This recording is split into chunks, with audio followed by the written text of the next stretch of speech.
This home here at 516 Euclid in Raleigh continues to create a lot of buzz here across the Triangle and the nation for that matter. And after our story aired last night, I heard from a lot of folks on both sides of this issue, but especially from the folks that live here in historic Oakwood and say that they want this home to move forward.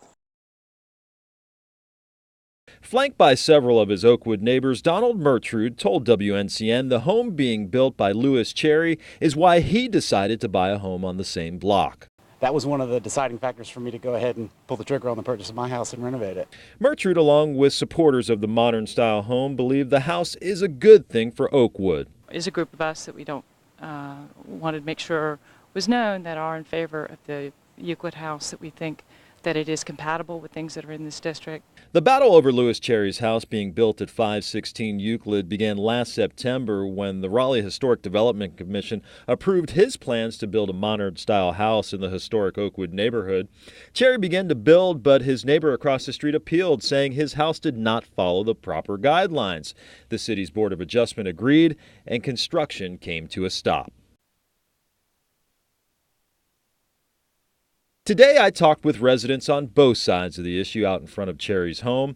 What I thought might be fireworks actually turned into something much different. Neighbors talked to neighbors for the first time in months. Opinions were shared, and perceptions that Oakwood is a community divided were dispelled.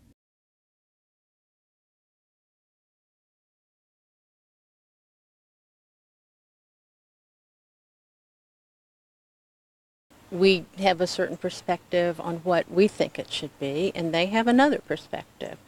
But when it boils down to it, we're talking about a house. We're not talking about neighbor hating neighbor, because it is a house. A house that could ultimately make Oakwood a stronger neighborhood.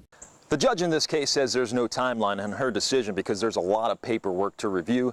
In the meantime, construction on the home continues. Reporting in historic Oakwood, I'm Mike Gonzalez, WNCN News.